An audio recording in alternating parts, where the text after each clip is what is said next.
It was an ordinary afternoon in the park.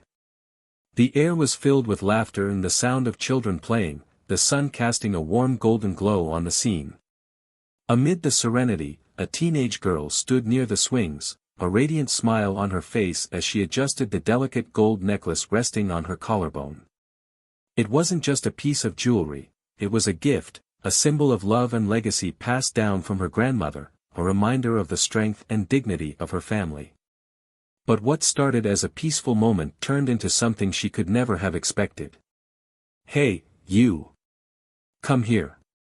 The booming voice cut through the calm like a knife. Heads turned as a uniformed police officer approached her, his expression cold, his eyes narrowed with suspicion. She froze, confused. He stood before her, towering, his presence demanding attention from everyone around. The murmurs began. People stopped to watch. "What are you doing here?" he barked, his voice laced with accusation. She blinked, taken aback. I'm just here with my friends," she managed, her voice trembling slightly, the confusion clear in her tone. "That necklace," he interrupted, pointing a gloved finger at the chain around her neck. "It doesn't look like it belongs to you. Where'd you get it? Stole it from some store, didn't you?" Her face burned with humiliation. "No. This is mine, it was a gift from my grandma. I didn't steal anything." Her voice rose, trying to hold on to her dignity as tears threatened to spill. "Don't lie to me," he snarled, grabbing her wrist. She winced as his grip tightened. "Girls like you, walking around here acting like you belong. I see this all the time. You think you're untouchable, don't you?" The words hit her like a slap. "Girls like you." The venom in his voice was unmistakable. The crowd grew, whispers rippling through them. No one stepped in. They just watched. Her friends, too afraid to act, looked on helplessly. She tried to pull her arm back. "Please, you're hurting me. I didn't do anything wrong." But he wasn't listening. He yanked the necklace from her neck, the clasp snapping with a metallic ping. He held it up, inspecting it as though it were stolen goods. "This will have to be evidence," he declared, loud enough for everyone to hear, as if he wanted to put her on trial right there in the park. "If it's really yours, prove it." His voice was filled with smug authority, a perverse sense of enjoyment in her humiliation. She stood there, stunned, her chest heaving with emotion. "You can't just take my necklace. It's mine." Her voice cracked as tears streamed down her face, her hands reaching for the piece of her history he now held in his hand like a trophy. He smirked. "Calm down. If it's really yours, you've got nothing to worry about. We'll sort it out at the station. If not, well," he let the implication hang in the air. The girl looked around, pleading silently with the onlookers for someone, anyone, to intervene. But all she saw were averted eyes, faces filled with discomfort but no courage to step forward. The sting of betrayal burned even hotter than the officer's words. And then it happened. A voice, calm yet commanding, rang out from behind her. "What's going on here?" Everyone turned. A man stepped forward, his presence instantly shifting the atmosphere. The officer's smirk faltered, his grip on the necklace tightening. The girl's heart leapt at the sight of him, her father. The officer straightened, his confidence visibly shaken but his arrogance not yet gone. "Just doing my job," he said, his tone defensive. "This girl here is wearing a piece of jewelry that's clearly out of her league. I have reason to believe it's stolen." Her father's expression didn't change, but his eyes were sharp, calculating. He looked at the officer, then at his daughter, who was now trembling. "Out of her league," he repeated, his voice dangerously quiet. The officer shrugged. "You know how it is. These kids, always trying to act like something they're not." The man stepped closer, his voice steady but filled with an unmistakable edge. "I see. And you decided to accuse her, humiliate her, and take what belongs to her without any proof, right here in front of everyone?" The officer opened his mouth to respond, but before he could, the man pulled out his phone and began recording. "Please, continue. Explain to me, and to the people watching, why you thought it was appropriate to target my daughter based on nothing but your assumptions." For the first time, the officer hesitated.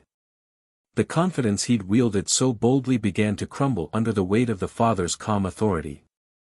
The crowd, emboldened by the man's presence, began murmuring louder. Cameras were pulled out. The balance of power shifted. But this was just the beginning. What the officer didn't know was that this man was no ordinary parent. He was a renowned attorney, someone who had built his career on dismantling people like him. What followed would unravel everything the officer had built on lies and prejudice. The officer glanced at the crowd, his earlier bravado replaced with visible unease. The father stepped closer, his voice low enough for only the officer to hear. "You've made a mistake today. A big one. And by the time I'm done with you, you'll understand just how big." The girl stood there, her tears now a mix of relief and exhaustion, her father's words a lifeline pulling her out of the abyss of humiliation. But the fight wasn't over. Not yet. What happens next will challenge the limits of justice, reveal hidden truths, and expose the depths of one man's arrogance. The question is, when the tables are turned, will he be able to withstand the consequences of his own actions? Stay with us as this story unfolds, you won't believe how it ends. At Plough of Twist, we stand firmly against all forms of racism and discrimination. To our black viewers and anyone who has faced injustice, know that your voices matter, and your stories deserve to be heard. This channel is a space where we confront hard truths and celebrate the strength and resilience of those who overcome them. Thank you for being here with us. Sit back, enjoy the story, and if you haven't already, hit the subscribe button and join our community. Now, let's dive into today's gripping tale. The late afternoon sun cast a warm, amber glow over the neighborhood park, its golden light filtering through the canopy of tall oak trees. Children's laughter echoed in the air, mingling with the rhythmic creak of swings and the sharp clap of a basketball hitting pavement. It was a place of comfort and community, a pocket of peace in an otherwise bustling city. Among the crowd of children and families, a teenage girl stood out, not because she tried to, but because she carried herself with a quiet, self-assured grace that drew attention without asking for it. Her name was Amara Johnson. At 16, she had a natural charm and a disarming smile that could light up any room. Her dark, coily hair was tied back in a loose puff, a few curls framing her face as she fiddled absent-mindedly with the delicate gold necklace resting against her collarbone. It was more than just an accessory, it was a piece of her history. The necklace had been her grandmother's, a woman who had survived a lifetime of hardships with unwavering dignity. Amara wore it with pride, a reminder of where she came from and the strength she carried in her bloodline. Amara wasn't like most teens her age. While her peers were obsessed with social media trends and the latest pop culture gossip, she spent her time volunteering at the local community center or reading books about civil rights history. She had an unshakable sense of justice, one that her father often joked she must have inherited from him. Her father, Marcus Johnson, was a towering figure in her life, both literally and figuratively. A renowned attorney known for his sharp intellect and relentless pursuit of justice, Marcus had built a career on standing up for those who couldn't stand up for themselves. He had spent years fighting systemic injustices, earning respect from allies and fear from opponents. At home, however, he was simply Dad, a man who loved to cook elaborate Sunday breakfasts and crack terrible jokes that only Amara laughed at out of pity. The park was a frequent retreat for the Johnsons. It was their escape from the pressures of their respective worlds, Amara from the intensity of her advanced classes and extracurriculars, and Marcus from the courtroom battles that often left him drained but determined. Today, however, Marcus had stayed behind to finish a call, promising Amara he'd join her shortly. She didn't mind, she liked the independence of walking to the park alone, feeling the freedom of her neighborhood envelop her. As she strolled through the park, Amara's sharp eyes caught the small details around her, the vibrant chalk drawings on the pavement, the way the leaves danced in the breeze, the laughter of kids chasing bubbles. She stopped near the swings where a few of her friends were gathered. They greeted her warmly, their chatter light and carefree, a welcome contrast to the weight of the world that often sat on her young shoulders. Unbeknownst to her, someone else was watching her, too. Officer Craig Bennett sat in his patrol car, parked inconspicuously at the edge of the park. Craig was the type of cop people crossed the street to avoid. His tall, broad-shouldered frame and cold, piercing blue eyes gave him an imposing presence, one he used to intimidate rather than protect. Craig had joined the force nearly a decade ago, not out of a sense of duty but because it was a job that gave him power, a way to assert control in a world where he felt increasingly irrelevant. He had grown up in a small town that time seemed to forget, where his father's word was law, and life followed an unchanging rhythm. Moving to the city had been a shock to his system. He resented how it had changed him, how it had exposed him to a world he didn't understand and couldn't control. The resentment had festered, turning into a quiet anger that manifested in his work. He had been reprimanded before for profiling, for using excessive force, but the department was quick to sweep such incidents under the rug. After all, Craig was careful not to cross lines that couldn't be smoothed over. He knew how to navigate the system, just as he knew how to exploit it. From his car, Craig's gaze locked onto Amara. She didn't notice him at first, why would she? She was just a girl, living her life, surrounded by friends and laughter. But to Craig, she represented something he couldn't articulate, a source of his simmering frustration. She looked confident, untouchable, her smile radiating a defiance he didn't like. She didn't belong in his narrative of how the world should work. Amara's laughter rang out as one of her friends made a joke, but it was cut short as she noticed the patrol car creeping closer. Her instincts sharpened. Growing up, her father had taught her to always be aware of her surroundings, especially when it came to authority figures. She had learned young that her skin carried a weight in this world that others didn't have to bear. The car came to a stop near the swings, and Craig stepped out. His uniform seemed to absorb the sunlight, casting him in an imposing shadow as he adjusted his belt. Amara's friends fell silent, their light-heartedness replaced by a palpable tension. Craig's boots crunched against the gravel as he approached, his expression unreadable. "Is there a problem, officer?" Amara asked, her voice steady despite the knot forming in her stomach. Craig tilted his head, studying her. "What's your name?" he demanded, his tone sharp. She hesitated. "Amara Johnson."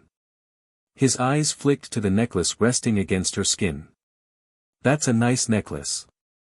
Where'd you get it?" Her hand instinctively rose to touch it. "It was a gift," she said cautiously, already sensing where this was going. "A gift, huh?" Craig's lips curled into a smirk. "Looks a little fancy for someone like you. You sure you didn't take it from somewhere?" The words hung in the air, heavy and cutting. Amara's cheeks flushed with a mix of anger and humiliation. Her friends shifted uncomfortably, their eyes darting between her and the officer. "I didn't steal anything," she said firmly, her voice rising just enough to assert her innocence. Craig stepped closer, his presence suffocating. "We'll see about that," he said, reaching for the necklace. Amara jerked back instinctively, her heart pounding. "You can't just, I can and I will," Craig interrupted, his tone icy. "Now hand it over, or I'll have to take it as evidence." The scene unfolded quickly, the park's cheerful atmosphere now a distant memory. Amara's protests were drowned out by Craig's booming authority, his grip on the necklace unyielding. Onlookers gathered, their faces a mixture of shock and unease, but no one stepped forward. As Craig held the necklace triumphantly, as if it were a trophy, Amara stood frozen, her mind racing. Her father's voice echoed in her memory, "Never let anyone take your dignity from you, Amara.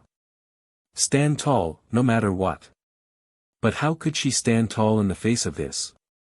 How could she fight back against a system that had already judged her before she'd even opened her mouth? The tension lingered in the air long after the patrol car pulled away. Amara stood frozen, her breath shallow, her fingers trembling where they had instinctively reached for the empty spot on her neck. The necklace was gone, and with it, a piece of her security, her dignity. Around her, the park was eerily quiet. Her friends looked at her with wide, uncertain eyes, their earlier laughter replaced by the weight of what they had just witnessed. "Amara, are you okay?" one of them asked, their voice tentative, as if afraid to break her silence. She nodded mechanically, though her mind was a storm of emotions she couldn't yet articulate. Anger, shame, confusion, they all swirled together, leaving her chest tight and her throat dry. "I need to go," she said finally, her voice barely above a whisper. Without waiting for a response, she turned and started walking, her steps quick and purposeful, though she wasn't sure where she was heading. By the time she reached home, the sun was dipping below the horizon, casting long shadows across the neighborhood. Her father's car was in the driveway, a reassuring sight that made her heart clench. She knew she couldn't avoid telling him what had happened, but the thought of reliving it made her stomach twist. She hesitated at the front door, her hand hovering over the doorknob. Then, with a deep breath, she pushed it open. Inside, Marcus Johnson was standing at the kitchen counter, a cutting board in front of him and the smell of fresh herbs filling the air. He looked up as she entered, a warm smile spreading across his face. "There you are. I was starting to worry. How was the park?" His voice was casual, but as his eyes settled on her, his smile faded. "Amara, what's wrong?" The question unlocked something in her.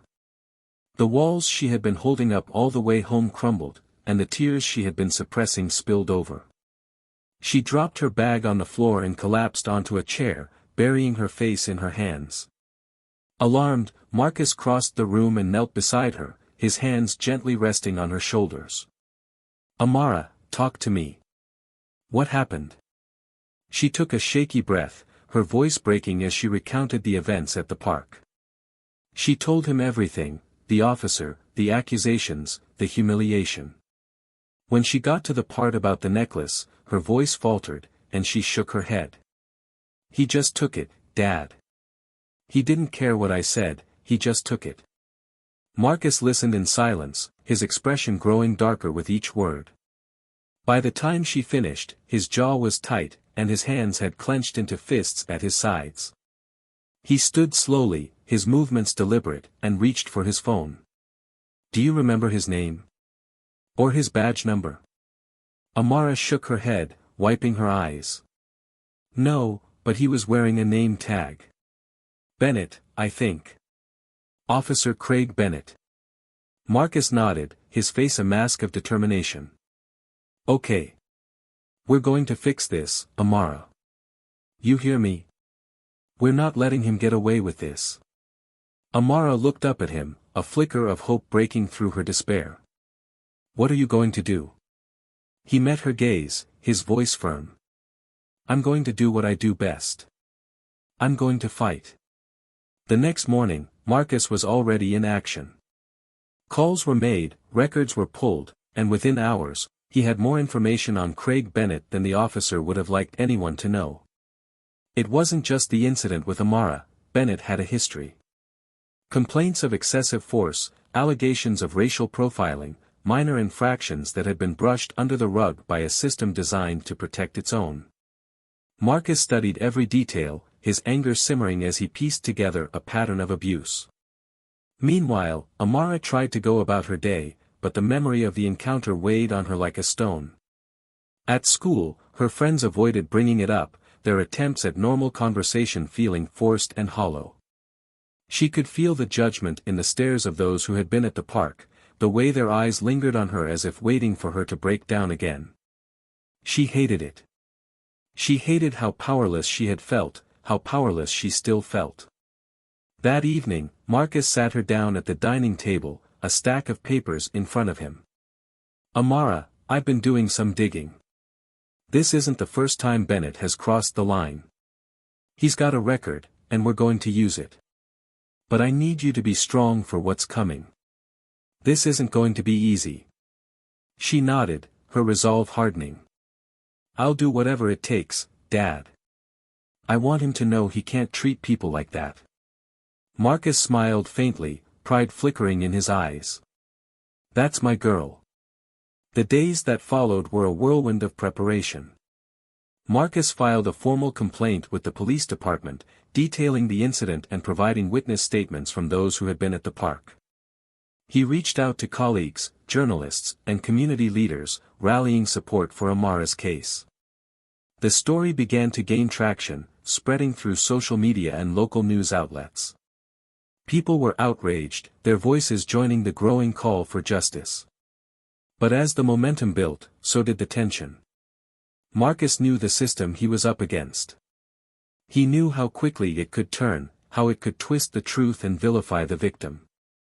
He was prepared for a fight, but he wasn't prepared for the toll it would take on Amara. The constant attention, the invasive questions, the subtle undercurrent of doubt, it was exhausting. And yet, through it all, she stood tall, determined not to let Bennett's actions define her. As the days turned into weeks, the pressure on Bennett mounted.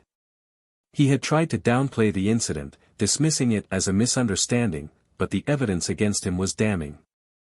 Videos from witnesses at the park, testimonies from others who had encountered him, records of complaints, it all painted a damning picture. Still, he refused to back down, clinging to the authority he had abused for so long. One evening, Marcus received a call from a trusted contact within the police department. The voice on the other end was hushed, cautious. Marcus, I've got something you'll want to see. Meet me tomorrow. And be careful who you talk to about this. The call left Marcus on edge, his mind racing with possibilities. He didn't share the details with Amara, not wanting to burden her further, but she could sense the shift in his demeanor. Is everything okay? She asked, her brow furrowed with concern. He forced a reassuring smile. It will be. Trust me. But as the meeting loomed, a sense of unease settled over him. He knew he was close to uncovering something big, something that could turn the tide in their favor.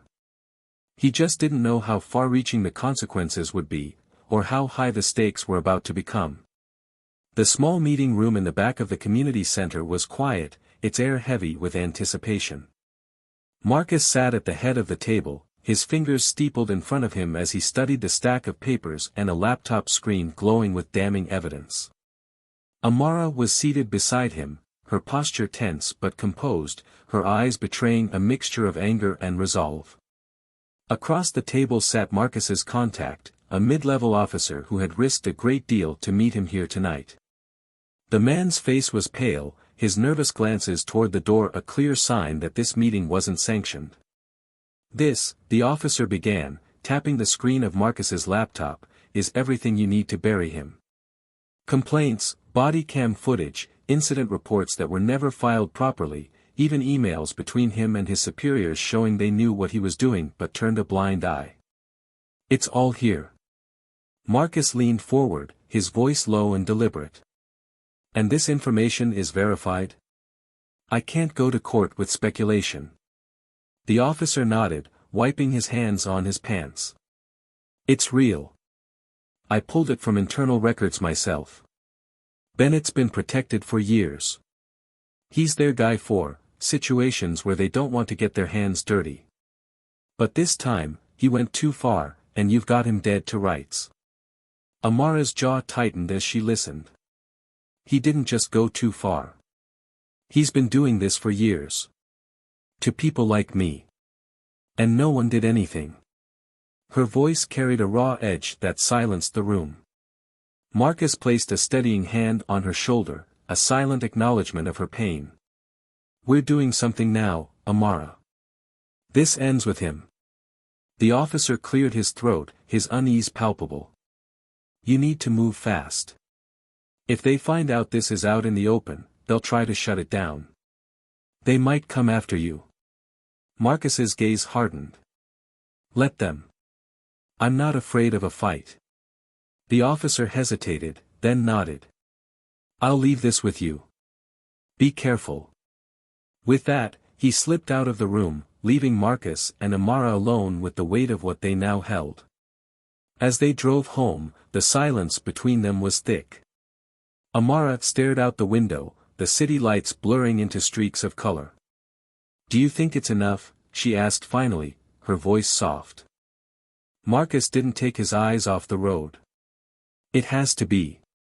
The evidence is solid, but more importantly, the truth is on our side. The question is whether the system will do the right thing." Amara turned to him, her expression fierce. "Then we make them. Just like you always taught me. We don't back down." A small, proud smile tugged at the corners of Marcus's lips.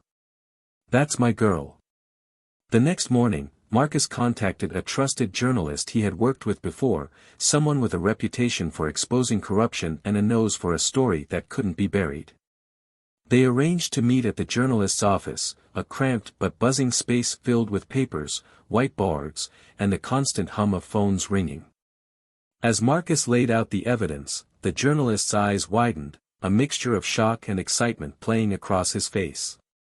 This is huge," he said, running a hand through his hair. "You're not just talking about one bad cop. This could bring down half the department." Marcus nodded grimly. "That's why we need to be strategic. This isn't just about Craig Bennett. It's about the system that allowed him to operate unchecked for so long." The journalist leaned back in his chair, his mind already racing with the possibilities. "We need to make this public, fast. But once this hits, you know they'll come for you, right? You're not just exposing Bennett. You're exposing everyone who's protected him." Marcus met his gaze evenly. "Let them come. I've spent my career preparing for moments like this."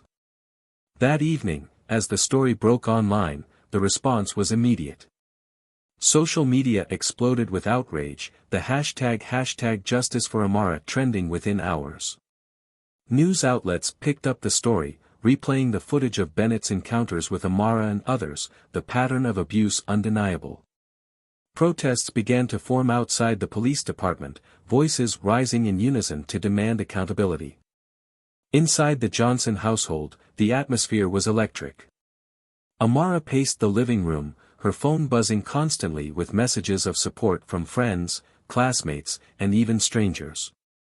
Marcus sat calmly at the dining table, his laptop open as he monitored the growing coverage. He had expected resistance, but what came next took even him by surprise. The phone rang, cutting through the noise. Marcus answered, his voice steady. "Marcus Johnson." The voice on the other end was sharp and authoritative.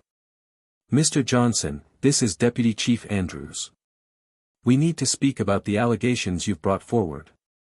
Marcus leaned back in his chair, his tone unflinching. "I'd be happy to discuss it. Shall we meet in a public forum? Perhaps a press conference?" There was a pause, then a low chuckle. "You think you've got us cornered, don't you? Let me remind you, Mr. Johnson, that playing with fire often leads to getting burned." Marcus's eyes narrowed. "And letting corruption fester leads to rot. I'm not the one who should be worried." The line went dead. Marcus placed the phone down calmly, but his jaw was tight. Amara, who had been listening, stopped pacing. "What did they say?" Marcus gave her a reassuring smile. "Nothing I haven't heard before. They're rattled, Amara. That means we're getting to them." But the pressure wasn't just on the department. Bennett himself was feeling the walls close in. As reporters camped outside his home and protesters chanted his name, the once confident officer was now a man on the edge. Desperation had a way of revealing true character, and Bennett's was about to come to light in a way no one could have anticipated. The stage was set. The truth was out. But the battle wasn't over. Marcus and Amara had drawn a line in the sand, and the next move would determine whether justice would finally prevail, or whether the system would once again protect its own. The atmosphere in the courtroom was electric, a mix of tension and anticipation that seemed to vibrate in the air. Every seat was filled, the gallery packed with reporters, activists, and community members who had followed the case from the moment the story broke. Amara sat beside her father at the plaintiff's table, her hands clasped tightly in her lap, her pulse quickening with every passing second. Marcus was calm, his focus razor-sharp as he reviewed the notes in front of him. Across the room sat Craig Bennett, his expression hard, his jaw clenched as he avoided the stares of the crowd. The judge entered, and the room fell silent. Marcus glanced at Amara, offering her a brief, reassuring nod before standing to deliver his opening statement. His voice was steady, deliberate, carrying the weight of every injustice that had brought them to this moment. He painted a vivid picture of what had happened that day in the park, the humiliation Amara had endured, the systemic failures that had allowed Bennett to act with impunity for years. His words were not just a recounting of facts, they were a call for accountability, a demand for justice. As Marcus sat down, Amara whispered to him, her voice low but firm. "You're doing amazing, Dad. He won't get away with this." He smiled faintly, his confidence unwavering. "We're just getting started." The prosecution's first witness was called, a young man who had been at the park that day, his phone capturing the critical moments when Bennett had confronted Amara. As the footage played on a screen for the courtroom to see, a collective hush fell over the room. The scene was as damning as it was difficult to watch. Amara's trembling voice as she protested her innocence, Bennett's cold, dismissive tone as he accused her, the visible distress on her face as he ripped the necklace from her neck. When the video ended, Marcus rose to cross-examine the witness.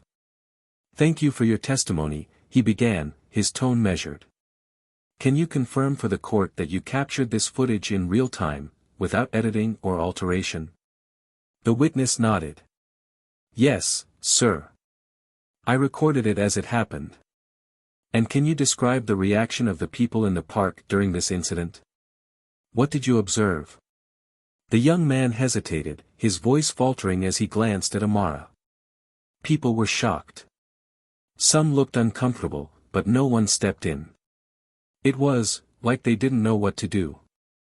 Marcus nodded, his expression somber. "Thank you. No further questions." As the trial continued, Marcus methodically dismantled Bennett's defense. He called witnesses who had filed complaints against the officer in the past, their testimonies painting a chilling picture of a man who had wielded his badge like a weapon. Each story added another layer to the pattern of abuse, the weight of evidence mounting with every word. Bennett's attorney tried to cast doubt, to paint the incidents as misunderstandings or exaggerations, but the cracks in their defense were undeniable. By the time Marcus called Bennett himself to the stand, the courtroom was already leaning toward his side. Bennett sat stiffly in the witness chair, his hands gripping the armrests as Marcus approached. The tension between them was palpable, the room holding its breath as the first question was asked. "Officer Bennett," Marcus began, his voice calm but edged with steel. "Can you explain to the court why, on the day in question, you chose to approach my client, Amara Johnson?" Bennett's jaw tightened. She looked suspicious. "I was doing my job." Marcus raised an eyebrow. "Suspicious? In what way?" Bennett hesitated, the words catching in his throat. She was wearing a necklace that looked expensive. It didn't seem like something someone her age would own. Marcus stepped closer, his gaze unwavering. "So you assumed she had stolen it? Without evidence? Without probable cause?" Bennett shifted uncomfortably. "I acted on my training. I made a judgment call." Marcus's voice grew firmer. "A judgment call? One that resulted in a 16-year-old girl being publicly humiliated and falsely accused. Tell me, Officer Bennett, how often do your judgment calls involve targeting young black teenagers?" There was an audible gasp from the gallery, the question cutting through the room like a blade. Bennett's face flushed, his composure cracking under the weight of the accusation. "I don't target anyone," he snapped, his voice rising defensively. I follow protocol. Marcus leaned in slightly, his tone relentless. Is that so? Then why do we have records of numerous complaints filed against you, all from individuals of color, all describing similar incidents of profiling and harassment? Are they all wrong, Officer Bennett? Or is it possible that your judgment calls are influenced by something more than protocol? Bennett's silence was deafening. He glanced toward his attorney, who shifted uneasily in his seat, but there was no escape. The room was watching, waiting, the walls closing in. Marcus turned back to the judge. No further questions, Your Honor. As he returned to his seat, he caught Amara's eye. There was a flicker of something in her expression, hope, pride, determination. She reached over and squeezed his hand, a silent thank you for everything he had done to bring them to this moment. In the days that followed, the trial reached its crescendo. The prosecution rested its case, leaving the defense scrambling to salvage what little credibility Bennett had left. But the evidence was overwhelming, the truth undeniable. When the jury finally delivered its verdict, the courtroom erupted in a wave of emotion. Amara felt a weight lift from her chest as the words rang out, guilty. She turned to her father, her voice trembling with relief. We did it, Dad. We really did it. Marcus smiled, his eyes shining with pride. No, Amara. You did it. Your strength, your courage, that's what made this possible. As they left the courtroom, the crowd outside erupted into cheers, their chants of justice ringing through the air. Amara stood tall, her heart full, knowing that this was only the beginning. She had found her voice, and with it, the power to make a difference. As the verdict settled over the courtroom, its weight reverberating through every corner of the space, a new kind of tension began to unfold. The crowd outside erupted into cheers of celebration, but inside, a somber realization dawned. Justice had been served, at least in part, but the scars left behind were far from healed. Amara stood beside her father, her chest rising and falling as she tried to process the magnitude of what they had achieved. For the first time in weeks, there was a flicker of peace in her heart. But it was fleeting. As they stepped out into the sunlight, greeted by reporters and a sea of supporters holding signs, Amara felt the weight of their expectation pressing against her. Cameras clicked, voices shouted, and microphones were thrust toward her. A journalist called out, her voice cutting through the cacophony. Amara, how do you feel knowing you've changed the narrative for so many people? What's your message to others who've experienced similar injustices? Amara hesitated, her mind racing. This was bigger than her now, she realized. Her story had become a symbol for something much larger, a fight that had been waged long before her encounter with Bennett and would continue long after.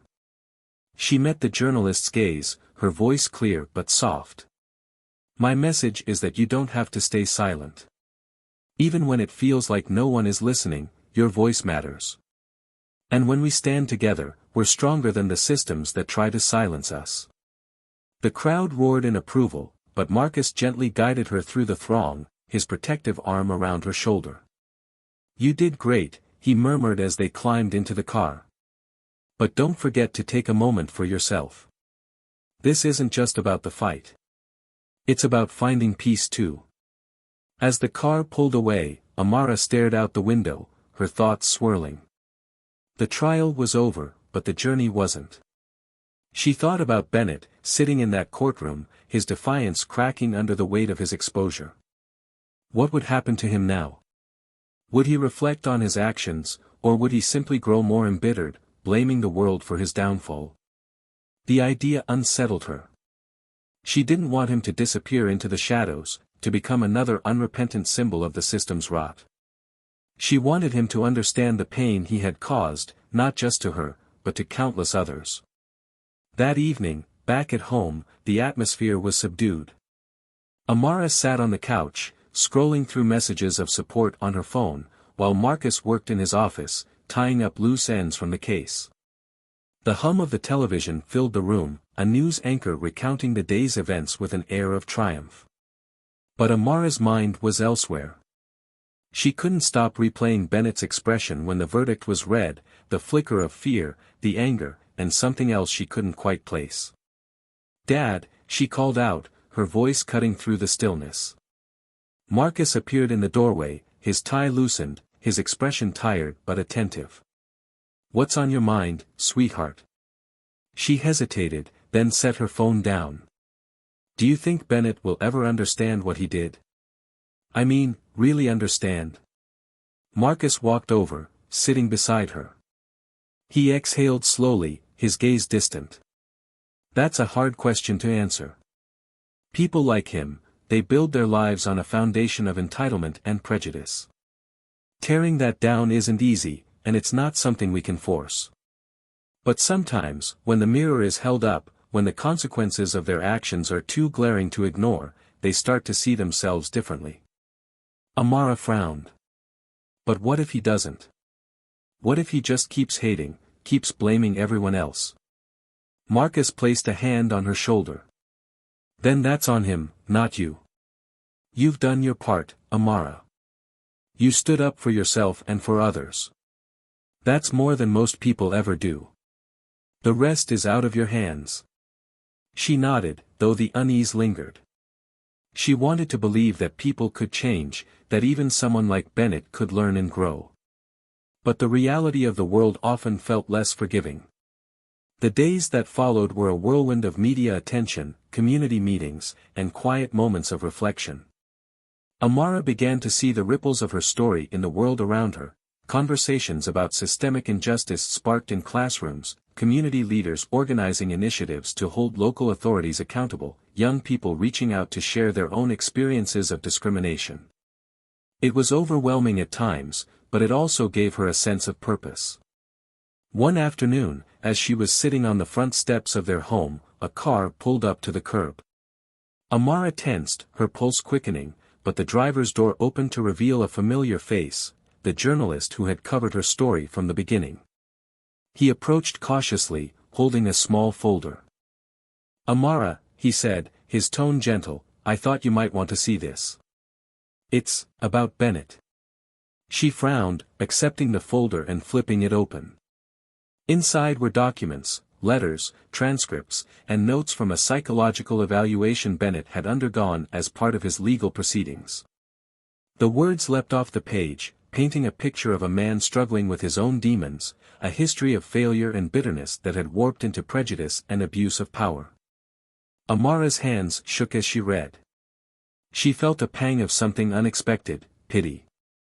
Not enough to absolve him of his actions, but enough to make her question the roots of his hatred. She looked up at the journalist, her voice quiet. "Why are you showing me this?" He shrugged, his expression serious. "Because I thought you deserved to know the whole story. It doesn't excuse what he did, but maybe it helps to understand. Change starts with understanding, doesn't it?" Amara closed the folder, her mind racing. The trial had exposed the truth, but this felt like the beginning of a different kind of reckoning, one that wasn't about punishment but about confronting the cycles of pain that created people like Bennett. She didn't know what to do with that yet, but she knew it mattered. As the journalist drove away, she sat on the steps, the folder resting on her lap. The sun was setting, casting long shadows across the street, and for the first time in weeks, Amara allowed herself a moment of stillness. The fight wasn't over, but for now, she could breathe. And that was enough. For now. The evening light cast a warm glow through the living room windows as Amara sat on the couch, the folder from the journalist resting on the coffee table in front of her. She had read every page, some of them more than once, her emotions swirling into a complicated mix she couldn't quite untangle. Her father walked in, a cup of tea in his hand, his expression softening when he saw her staring at the documents. "Still thinking about it?" Marcus asked as he sat down beside her, setting the tea on the table. He didn't press her to speak, letting the quiet stretch between them until she was ready. Amara sighed, leaning back into the cushions, her gaze fixed on the ceiling. "I can't stop wondering if knowing all this is supposed to make me feel better. Like, I get it, he's been through stuff too. But does that really matter after everything he's done? After what he did to me? Marcus nodded slowly, understanding the weight of her words. It's a hard question, Amara. Understanding someone's pain doesn't mean excusing their actions. It just means recognizing that people aren't born this way. Hate is taught, and it grows in broken places. But whether or not that makes you feel better isn't the point. It's about what you do with that understanding. She turned her head to look at him, her brow furrowed. And what am I supposed to do with it, Dad? Forgive him? Forget it ever happened? Move on like it didn't change everything for me? Marcus met her gaze, his voice gentle but firm. Forgiveness isn't about him. It's about you. It's about deciding not to carry the weight of his actions any longer than you have to. But forgiveness doesn't mean forgetting, and it doesn't mean letting him off the hook. It just means you're not letting his choices define who you are or how you move forward. Amara sat quietly, her thoughts churning. The idea of forgiving Bennett felt impossible, like it would betray everything she had fought for. But the idea of carrying this anger forever, letting it eat away at her, felt just as unbearable. Later that night, as she lay in bed staring at the ceiling, her phone buzzed on the nightstand. She picked it up, her heart skipping a beat when she saw the message, an invitation to speak at a community event focused on addressing systemic injustice. Her name had become synonymous with the fight for accountability, and people wanted to hear her story. She stared at the screen, the words blurring as her mind raced. Was she ready for this? Was she strong enough to turn her pain into something bigger than herself? The next day, she sat across from Marcus at the breakfast table, the invitation still weighing on her. They want me to speak at an event, she said, breaking the silence. Marcus looked up from his coffee, his expression unreadable. And how do you feel about that? I don't know, she admitted. I mean, I want to. I want to make a difference. But what if I say the wrong thing? What if people don't understand what I'm trying to say? Marcus leaned forward, his voice steady. Amara, you've already made a difference. Just by standing up, by refusing to stay silent, you've inspired people. This is just another step. Speak from your heart, and people will hear you. She nodded, his words sinking in. That evening, she sat at her desk, drafting and redrafting her speech until the words felt right. She wrote about the pain of that day in the park, the fear and humiliation she had felt, but also the strength she had found in standing up for herself. She wrote about her hope for a better future, one where people like Bennett were held accountable, but also one where they were given the chance to change. The event was held at a local community center, the same one where Marcus had first met with his contact who had exposed Bennett's history. The room was packed, the energy palpable as people gathered to hear Amara speak. She stood at the podium, her hands gripping the edges as she looked out over the crowd. Her heart raced, but as she began to speak, a calm settled over her. She told her story with honesty, her voice unwavering as she recounted the events that had brought her to this moment.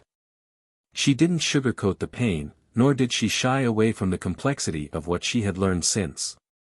The crowd listened intently, their expressions a mix of outrage and admiration. When she finished, the room erupted into applause, but Amara barely heard it. She felt lighter, as if a small part of the weight she had been carrying had been lifted. Afterward, as people came up to thank her and share their own stories, she felt a sense of connection she hadn't expected. It was overwhelming, but also healing, to see how her experience had resonated with so many others. She realized that her pain, while uniquely hers, was part of a much larger struggle, one that she was now a part of in a meaningful way. As the evening wound down and the crowd began to disperse, Amara stepped outside to catch her breath.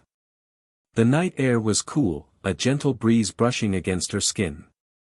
She closed her eyes, letting the calm wash over her. When she opened them, she saw Marcus standing a few feet away, watching her with a proud smile. "You were incredible," he said, his voice filled with emotion. She walked over to him, wrapping her arms around him in a tight hug. "Thank you, Dad. For everything. He held her close, his voice soft. No, Amara. Thank you. You're the one who reminded me why I do what I do. You've shown me what true courage looks like. As they stood there under the stars, Amara felt a sense of peace she hadn't known was possible. The fight wasn't over, but she was no longer afraid of what lay ahead. She had found her voice, and with it, the strength to keep moving forward. For herself, for her family, and for everyone who had ever been told their voice didn't matter. Because now she knew, without a doubt, that it did. The days after the event were a whirlwind of activity and reflection for Amara. Her speech had gone viral, spreading across social media like wildfire. Messages poured in from people all over the country, words of gratitude, solidarity, and shared pain. Strangers opened up about their own experiences with injustice, some recounting stories eerily similar to hers. It was overwhelming, but Amara found herself reading every message, feeling the weight of each one. They weren't just thanking her, they were passing the baton, trusting her to carry their voices alongside her own. Marcus noticed the shift in her. She seemed lighter, more confident, but also more introspective. One evening, as they sat together in the living room, he broke the comfortable silence. "You've been quiet today," he said, his tone gentle but probing. "What's on your mind?" Amara hesitated, running her fingers along the edge of her phone. "I've been thinking about what's next," she admitted. "I mean, we won the case, and I've shared my story, but it feels like there's still so much to do. Like, how do I take all of this, everything I've been through, and turn it into something that actually makes a difference?" Marcus leaned back in his chair, his expression thoughtful. "That's the question, isn't it? The fight doesn't end with one case or one speech. It's a marathon, not a sprint. But you don't have to figure it all out at once. Change happens in steps, Amara, and you've already taken some big ones." She nodded, his words sinking in, but the restlessness in her chest remained. I want to make sure this wasn't all for nothing. That people don't just forget about it and move on. They won't," Marcus assured her. "Because you're not going to let them. You've already inspired so many people, Amara. Keep showing up, keep using your voice, and the rest will follow." Amara smiled faintly, appreciating his faith in her even as she grappled with her own doubts. Later that night, as she lay in bed staring at the ceiling, her phone buzzed with a notification. It was a news article, an op-ed about systemic injustice and the role of individuals in dismantling it. The author had referenced her speech, calling her a beacon of hope for those who felt powerless. The word struck a chord, igniting a spark of determination that had been building quietly within her. The next morning, Amara woke early, her mind already buzzing with ideas. She spent hours at the dining table, sketching out plans for a project that had begun to take shape in her thoughts. She envisioned a space where people could share their stories, connect with resources, and organize for change, a platform that would amplify voices like hers and hold systems accountable. Marcus found her surrounded by papers and a laptop, her face alight with purpose. "You've been busy," he remarked, leaning against the doorframe with a cup of coffee in hand. Amara looked up, a grin spreading across her face. "I think I know what's next, Dad. I want to start something, a movement, maybe. A place where people can come together and make their voices heard." Marcus raised an eyebrow, impressed but not surprised. "That sounds ambitious. What's the plan?" "I'm still working on the details," she admitted, gesturing to the scattered papers around her. "But I know it's something I have to do. It feels right." He nodded, his pride evident. "Then you should do it. And if you need help, you know I'm here." As the weeks passed, Amara's vision began to take shape.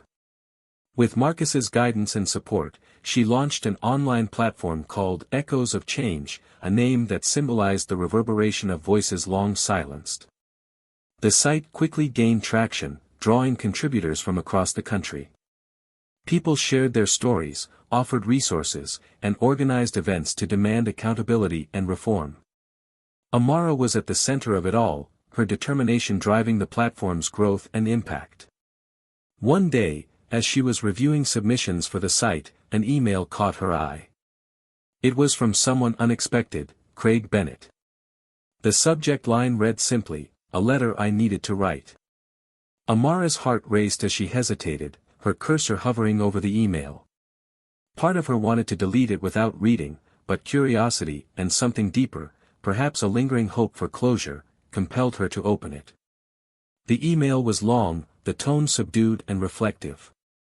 Bennett wrote about his time since the trial, the mandatory counseling sessions he had been ordered to attend, and the painful truths he had been forced to confront. He admitted to his actions, not just toward Amara but toward others, and described the shame that had settled over him as he began to unpack the prejudice and anger that had driven him. "I know that an apology can never undo the harm I've caused," he wrote. "But I need to say it anyway. I am sorry. For what I did to you, for the pain I caused your family, and for the people I hurt before you. I don't expect forgiveness, but I needed to tell you that I am trying to be better. To understand. To change." Amara stared at the screen, her emotions swirling. The words felt genuine, but they couldn't erase the memory of that day in the park, the humiliation and fear she had endured. She closed the laptop, needing time to process what she had read. That evening, she shared the email with Marcus, unsure of how to feel. "Do you think he means it?" she asked, her voice tinged with doubt. Marcus read the email carefully before setting it down. "It sounds like he's trying," he said cautiously. "But only time will tell if his actions match his words. It's up to you whether you want to respond. You don't owe him anything, Amara." She nodded, his words resonating. Over the next few days, she thought deeply about Bennett's letter. Ultimately, she decided to respond, not to absolve him, but to acknowledge his effort and challenge him to continue it. Her reply was measured but firm, a reminder that change was a lifelong commitment and that words meant little without action. The exchange left her feeling lighter, as if a small piece of the weight she carried had been lifted. She realized that while forgiveness might still be out of reach, understanding was a step she could take. And in that understanding, she found a sense of peace she hadn't known she needed. As echoes of change continued to grow, Amara found herself at the forefront of a movement that was reshaping her community and beyond. She had turned her pain into purpose, her voice into a catalyst for action. And though the road ahead was long, she faced it with the strength and resilience that had carried her through her darkest moments. Months passed, and the changes set into motion began to ripple outward, touching lives in ways Amara could never have anticipated. Echoes of change had grown from a fledgling idea into a robust platform that not only amplified voices but also inspired tangible action. Community workshops were being held, policies were being re-examined, and the dialogue around systemic injustice was shifting. Amara found herself at the center of it all, balancing her work with the platform, her school commitments, and her ongoing healing journey. The fire within her burned brighter than ever, fueled by the stories she continued to receive, stories of hope, resilience, and transformation. One day, as she reviewed updates from the team running the platform, Amara received a call from her father. His tone was calm but carried an undercurrent of significance that caught her attention immediately. He explained that Bennett had reached out to him through an intermediary. The former officer, now stripped of his badge and grappling with the consequences of his actions, had requested a meeting, not to seek forgiveness, but to ask for guidance. Marcus left the decision to Amara, knowing how deeply personal it was. Amara sat with the request for days, wrestling with conflicting emotions. Part of her wanted nothing to do with Bennett, to let him live with the guilt and the consequences of his actions. But another part of her, the part that had learned to see complexity in even the darkest moments, felt compelled to face him one last time.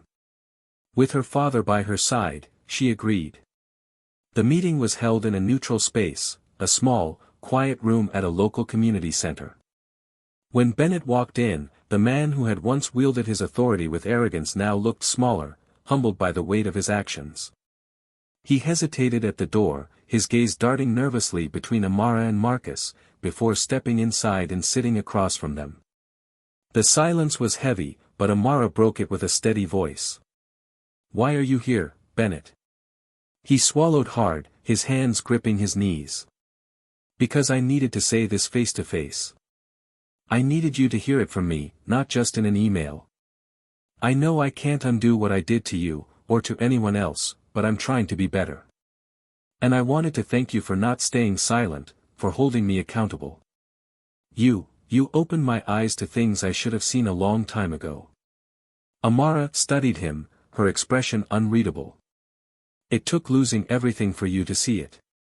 Do you realize how many people never get the chance to recover from what people like you do to them?" Bennett nodded, his voice breaking slightly. "I do. And I live with that every day. But I'm here because I want to do something with what's left of my life. I want to help, to undo some of the damage I caused. I don't expect you to believe me, but I needed you to know." Amara leaned back, her arms crossed. "It's not about me believing you, Bennett. It's about whether your actions match your words. Words are easy. Change is hard." He nodded again, tears brimming in his eyes. "I know. And I'm ready to do the hard work." As the meeting ended, Amara felt a strange sense of closure, not because Bennett had earned her forgiveness, but because she had reclaimed the power he had tried to take from her. She left the room feeling lighter, knowing that her journey was no longer tied to his. What he did with his second chance was his responsibility, not hers. In the months that followed, Amara continued to thrive. She graduated high school with honors, her speech at the ceremony earning a standing ovation as she spoke about courage, resilience, and the power of collective action. She received scholarships to attend a prestigious university, where she planned to study social justice and public policy, determined to turn her passion into lifelong advocacy.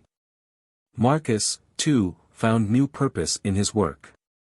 Inspired by his daughter, he expanded his legal practice to include a mentorship program for young attorneys committed to fighting for marginalized communities.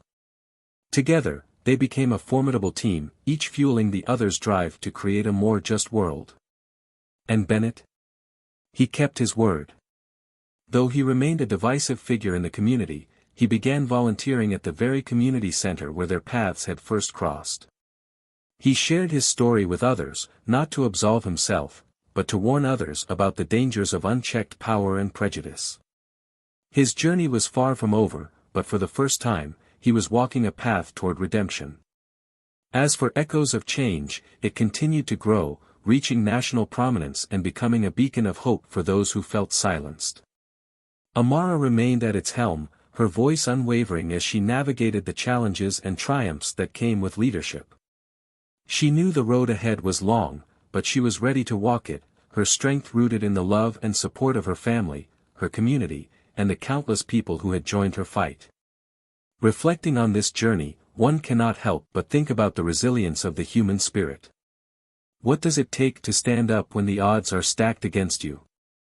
How do you transform pain into power, injustice into action?